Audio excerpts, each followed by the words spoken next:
Welcome to the dungeon. My name is Robin, and today is Flameworking 102.42, the Apple Core. Every now and then I'll get a request or somebody asks me to make something, and sometimes I can achieve it and sometimes I can't. So I'll start working on something and trying to kind of figure it out, and if I can't do it, within a certain amount of time, I have to move on so I have something ready for my next video. This is kind of one of those. It looks so easy, and it really took me several months. Not all the time, but here and there to figure this one out, and I have finally unlocked its secrets. This is a great bead, the Apple Core bead, and this is the way it's orientated. Just from the side there. This video is done in real time, so it'll give us time to kind of really sit down and talk about what's going on. Anyway, whether you've been waiting for this one or not, I do hope you enjoy.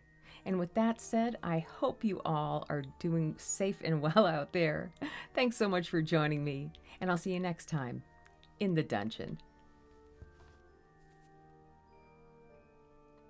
All right, I'm going to start everything out with a little bit of white. This is going to be a two-toned apple core bead. White will be on the inside with some dots of gold ruby, and the pink will be on the outside. It'll be really subtle, but hopefully you'll be able to see it in the end. Of course, you can make these with any colors that you want. So I'm going to start out with the white and just add a very small amount to my mandrel. Let that set up for a second, and then I'll get another wrap right on top of that. And that's all I really need for this. Depending on what you're doing, you'll make this you'll size it yourself. But here, I want to kind of roll it out. So it's really hard to roll these out. So what I do is I roll in place, and I very gently lay it down on the marvering pad. And then once I kind of have this set up, kind of the size that I want, it's easier for me to roll out. And then I'll just kind of work this into more of a cylindrical shape. And this will be the very center of the core. I don't want to get this too big on the sides. I want to keep it kind of no bigger than 1/2 inch. All right, so I said it was two-toned, and this is where I want to add my second color. I'm just going to extend this barrel bead out, and I'm going to add a little bit of the bubblegum pink on one side. And this is a 3 to 4 millimeter rod. I don't have any thicker than that, so it kind of was the perfect choice. You can use a regular size rod, but be careful here. You only want to add a very small amount. You don't want to make the bead too big. This is a smaller size bead. I'm going to roll that out gently until I like the way it looks, and then turn my mandrel around, and I'm going to do the exact same thing on the other side. I'm kind of touching the white, and I'm almost like adding it into the corner of the white glass and the mandrel, and then just gently casting away. And then I'll give that a little bit of heat and roll that out very gently. I always like to gently roll. All right, now I want to make these a little bit bigger. So I'm going to add one more wrap of the color to each end. There are many different ways, well, maybe not many, but I'm sure there are several different ways to achieve this effect. This is just the way that worked the best for me when I started, playing around with this idea. So after I add that, I just want to ball it up and make sure the edges look good and leave it like that for now. We'll just leave that alone. And now here, I want to do the same thing on the other side. And every now and then you get a color that will break or crack on you. And that's what happened to me here. So the color broke about 1 inch down, and I tried to rescue myself out of that, and it didn't quite come out the way I was hoping. So I had to take it off camera and just whack it off with a knife, the edge of my butter knife, just the very thin edge. after it cooled down. So now we're back to where we need to be. And I'm going to just round this out and just looking to match the other side. And sometimes when glass is really hot, it appears larger than it is because, the heat and the molecules, they kind of get big and want to bounce around more. And as it cools down, the molecules stop moving. So it is just try to get it as close as you can to the other side. And then just leave that the way it is. And now what I want to do is add some dots in the center. And I'm using a very thin stringer here, but I'm not great at adding the tiniest dots. So I figured it would be easier for me to add my regular tiny dots. And it came out to be about five spaces. You can do 6 if you want to. Just be careful. You want to be as even as possible when you add these dots. Maybe that is 6 dots. I think it might be. Okay, cool. All right, well, now that I have these on there, I am going to very gently melt them all down. I don't want to overheat the sides of this bead. I'm just looking to melt that center part in and try to melt it down as evenly as possible.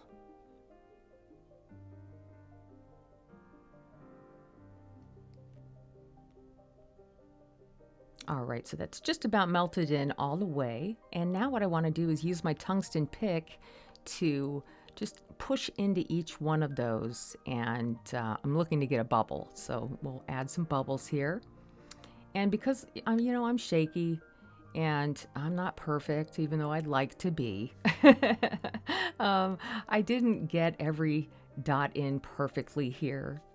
And you may not either. But you might.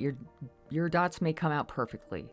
But wherever I land it is usually where I push it. Because if I start to try to do it more and try to fix it, it just gets worse and worse. So I just try to leave it alone.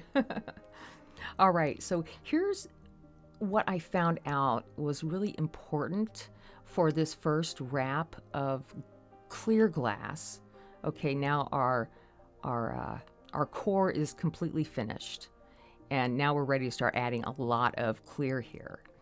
And the dots, what I want to do is I want to create a channel of clear that is just inside the edge of the dots, all the way around. Just a thin channel of clear, just like that. And see how you can see the edges of the dots on the outside of the clear edge? That's what you want on both sides. And that will ensure that the color stretches into those lines when you're finished. If you don't cover up those, the dots all the way, it's okay. You just won't get the effect in the end. So it might be something you need to practice. You could also add that first little bit of glass with a factory-made stringer. I like to use those. That really helps to kind of get things going. Either way, I'm going to start adding more and more wraps of glass here. And I'm very slow when I add my glass. I've never been able to do a continuous wrap of glass and get bigger and bigger, and my glass is, just hanging out in the flame and perfectly melting onto the disc, and it just doesn't happen like that for me.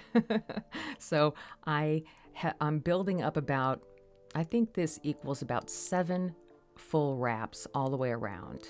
And as I'm adding my wraps, I'm also making sure that the bead stays nice and warm, okay? You don't want to crack the center of the bead while you're working on the disc. So make sure every time you add the glass, you do give a little bit of flash heat to the base bead itself.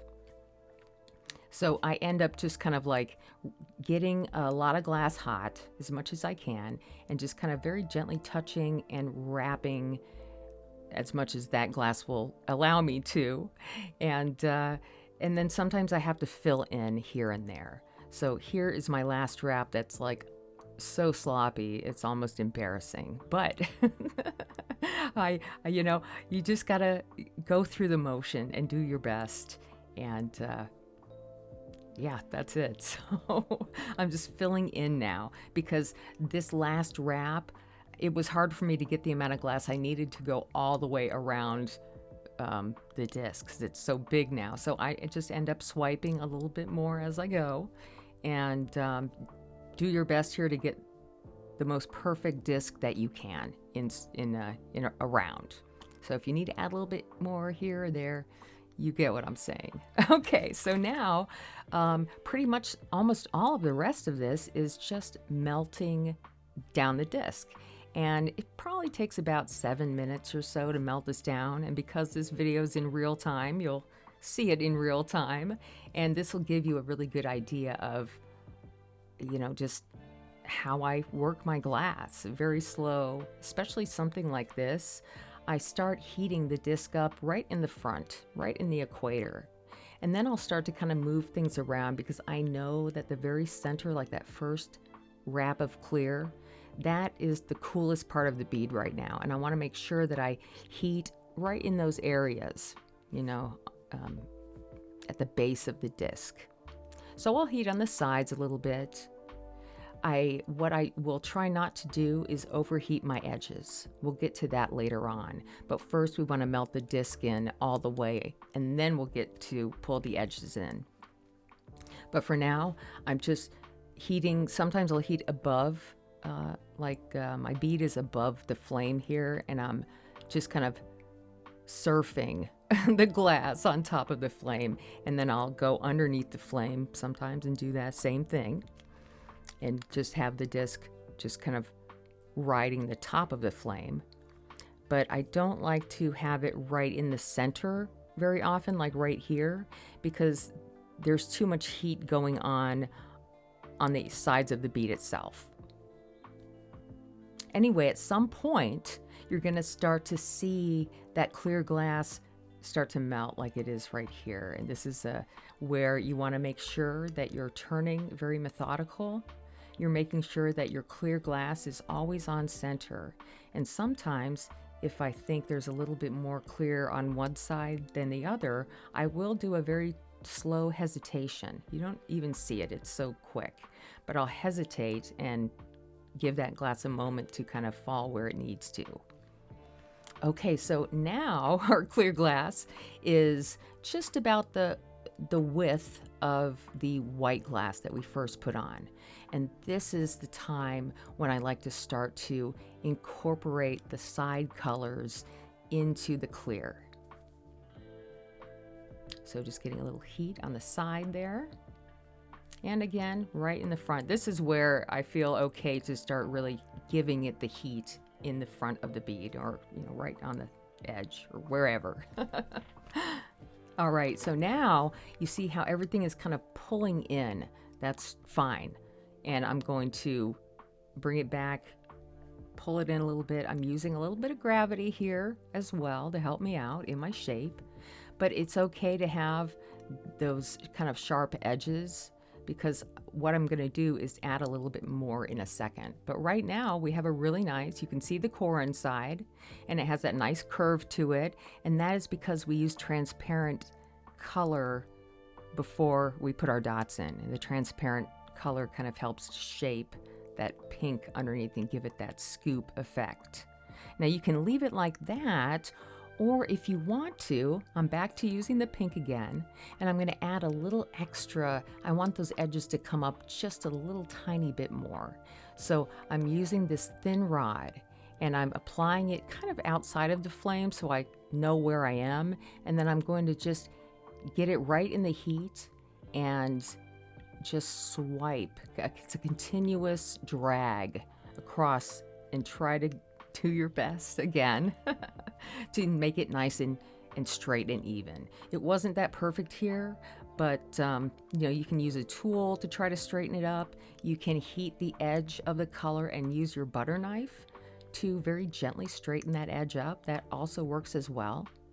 But I decided I didn't even want to deal with that. So I'm just, going in and heating right in the edge there, right where the glass meets the mandrel. And it'll kind of pull that way. And then what I'll do is bring it into the side and then incorporate that into the clear. So you see the difference here when you add a little bit extra. All right, let's do that to the other side now. If you go over too much, it might look a little awkward. Like in the end, I have several of these that I did, and some of them I went a little up too much with this color. So make sure that, as you practice this, you really think about, just a little bit higher than the color line underneath it is where you want to be. This one came out a lot nicer, and I was going to add a little bit more to fill in there.